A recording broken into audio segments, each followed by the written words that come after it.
Okay, I'm going to go ahead and get started today. Um, Thanks for coming. Today's workshop is really just about how to apply for a passport, kind of what's entailed in that, what students can expect, mostly from kind of a traditional student age range perspective. Um, and this will probably be pretty brief. I'm going to turn off my video just to save on bandwidth and to kind of focus on just what I have prepared. And then at the end, if any questions come up, I'm more than happy to kind of address those.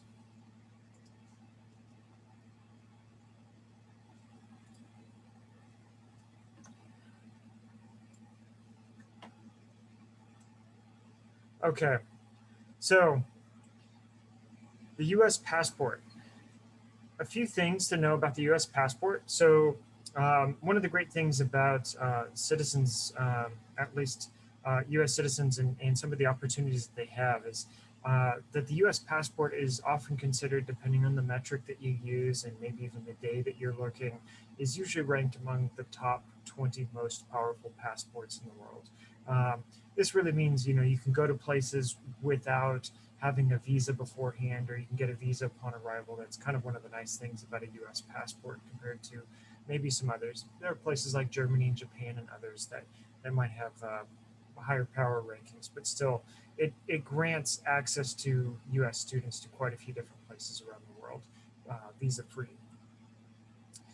So this should kind of give you an idea. This is kind of an old chart, but it gives you an idea of kind of power rankings in those, and kind of the on the bluer end of the range tend to be those countries with greater travel potential without, say a visa beforehand. And those countries kind of in the red colors, maybe in the little, in the middle, and then those colors kind of more pale.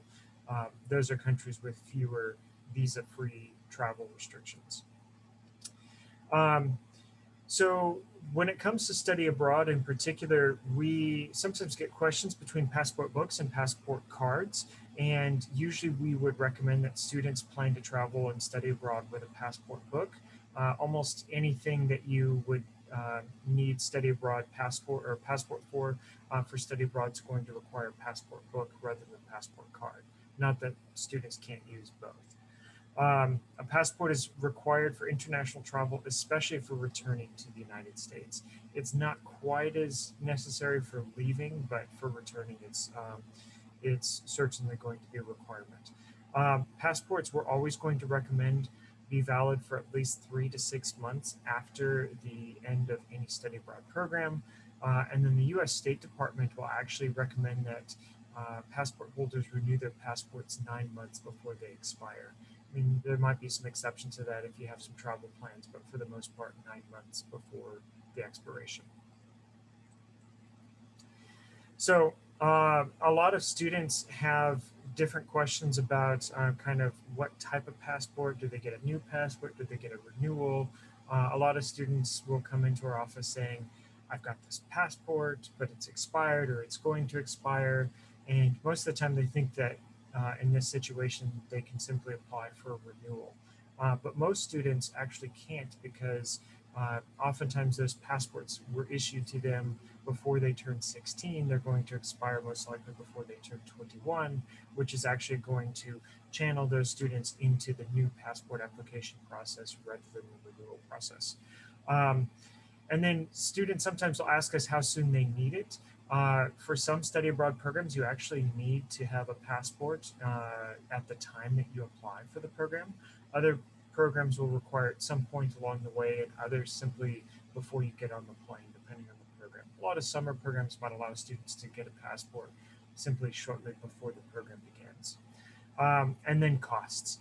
How much will it cost? Well, it depends on whether you need it rushed, depends on whether it's new, whether it's a renewal, whether you're going to have overnight shipping or not.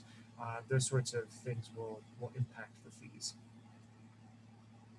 So as I mentioned before, there are really two routes. There's the new passport route, and then there's the renewal route. The new passport route is going to be required of the vast majority of UC Merced students and study abroad students. A handful of students might be eligible for renewal. So students who are applying for a new passport, what they'll need is a few things. The DS11 form is the new passport application form, proof of citizenship plus a photocopy. Usually that's going to be a birth certificate for most students. It could be a naturalization certificate. It could be an old passport. Government photo ID and a photocopy of that. That's usually a driver's license or a California ID. Payment made out for the total amount of the passport. And oftentimes they may need payment that's in a separate form for whoever's processing their payment or their passport on their behalf, their passport application. And then a passport photo, because this will be the photo that gets put into the passport book. How much will it cost for a passport? So the base cost is at least for a new passport, it's going to be $145. So that's $110 for the application fee plus a $35 execution fee. Those two fees are usually going to be made paid separately. So one might say use a check, the other one might say use a cashier's check, and they go to different folks. The execution fee goes to, for example, a post office or a county clerk that's actually taking in your passport application and processing it there on your behalf, whereas the $110 actually goes to the U.S. Department of State to process your passport. It costs an extra $60 to expedite passports, and this usually kind of cuts down the processing time in about half. And then students who want to add a passport card in addition to the passport book will need to pay an extra $30. And last I checked, it was about $16.50 to essentially expedite the shipping, not necessarily the processing, but the shipping. And so these are the costs that you would basically add up together for what your needs are in order to apply for a passport, at least for a new passport. So where do students apply? You must apply in person always for a passport, for a new passport. So if you're using the DS11 form, it's always an in-person process. They want to verify that you are the person who shows up on your photo ID and that your information matches whatever shows up on your documents that prove your citizenship. So for example, that birth certificate, an old passport, or maybe a naturalization certificate. They want to make sure that all those things match. And so part of the work of doing that verification and making sure everything's okay is why they're receiving that execution fee.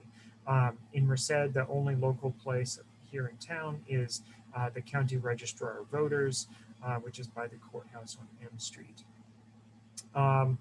It is often by appointment only, but sometimes there's some variation because they handle registration here in our county.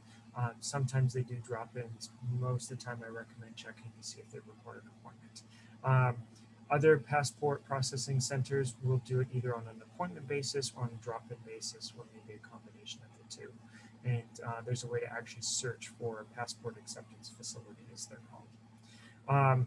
Keep in mind that when you do apply for a passport, you are temporarily surrendering. You're turning in your documentation that proves citizenship. So whether that's the old passport, the birth certificate, or the naturalization certificate, you're turning those in, and those are sent back to you once your passport processing is just about complete.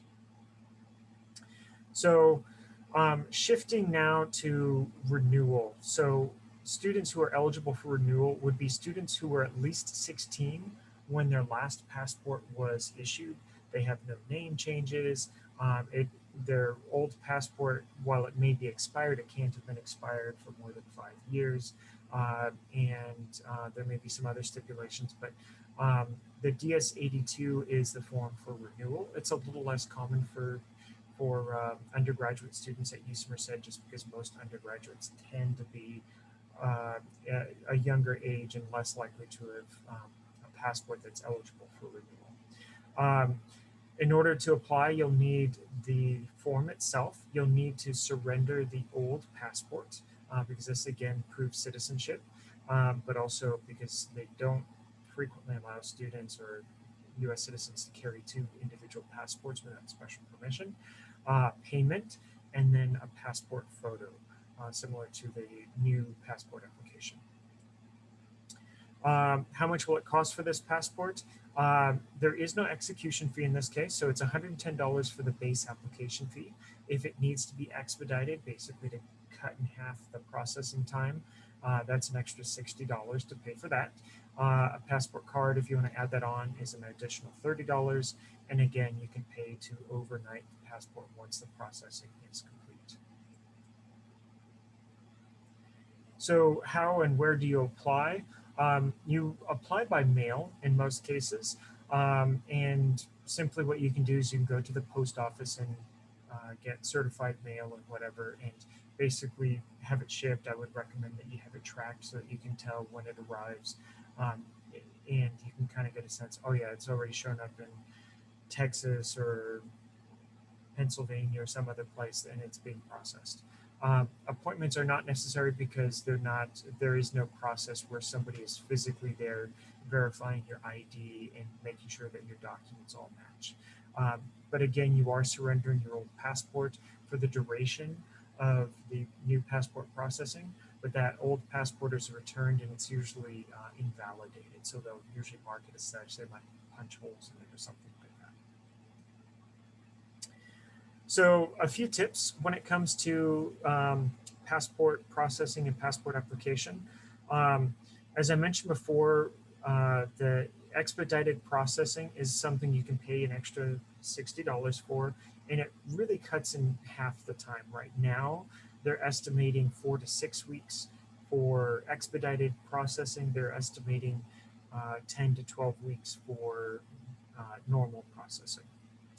Um, there is expedited passport processing with justification, for example, a family emergency. So if you need a passport to fly out of the country within the next week, that is possible if you're going, for example, for a family emergency, medical or life and death situation, usually. Um, I recommend that students always plan early enough that they can avoid having to pay extra fees, just because of um, those are extra costs that are not necessarily factored into financial aid calculations on students' behalf. Um, if students are thinking about studying abroad, for example, spring, about a year from now or even further beyond, it still might be a good time to order and collect documents like birth certificates or other proof of citizenship. And then take a look at where you can get passport photos. They do ask that passport photos be taken within the last 6 months. Um, when the campus is open, we'd like to offer passport photo services occasionally, but otherwise there are photo studios and drugstores in Merced that can do passport processing. Our favorite used to be Costco, but they no longer do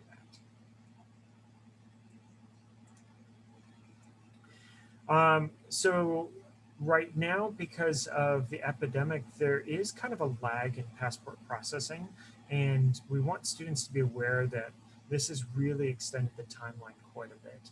And so, for example, a student who doesn't have even a birth certificate now and needs to start from that point and get a passport, under normal processing, we're looking at a range of 18 to 20 weeks.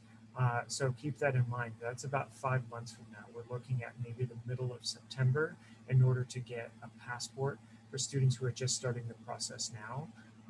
And in some cases, you may need a passport before that point, depending on your travel plans or maybe a study abroad application requirement. So a birth certificate, I would estimate about 2 weeks. I just actually sent in my passport application for renewal about a month ago. It took about 3 days with first class shipping and tracking from the post office to arrive at the passport processing center.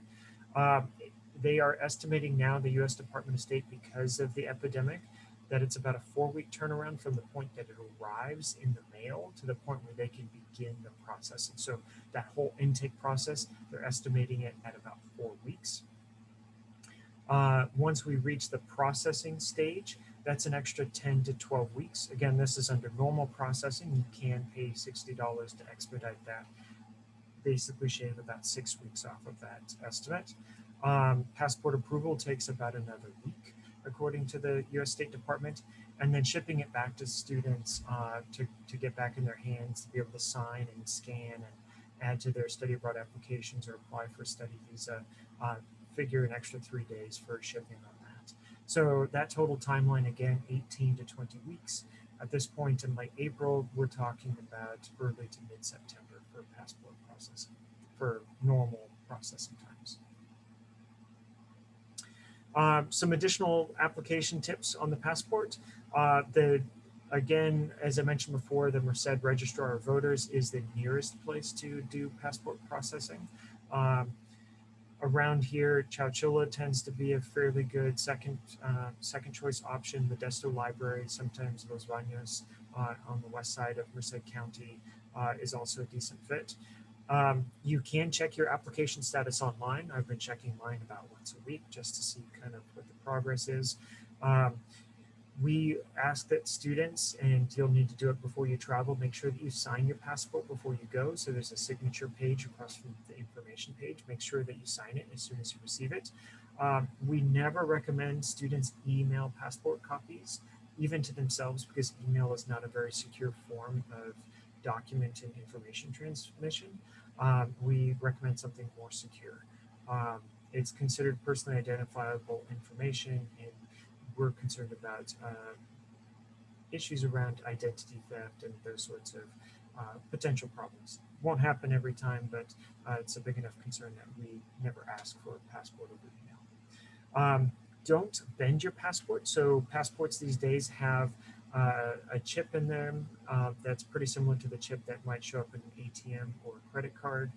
If that chip gets bent or damaged, it may not work in the same way, and it can cause problems for you traveling. So do not bend your passport.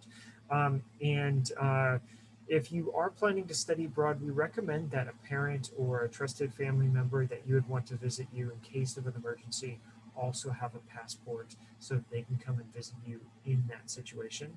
In fact, a lot of travel insurance will have emergency coverage to allow for, say, next of kin to come and visit in case of an emergency and cover a lot of those costs. But they need to have a passport in order to facilitate that. And that's really what it takes in order to apply for a passport. At this point, this is the conclusion of the presentation. And now, if you have any questions, let me know.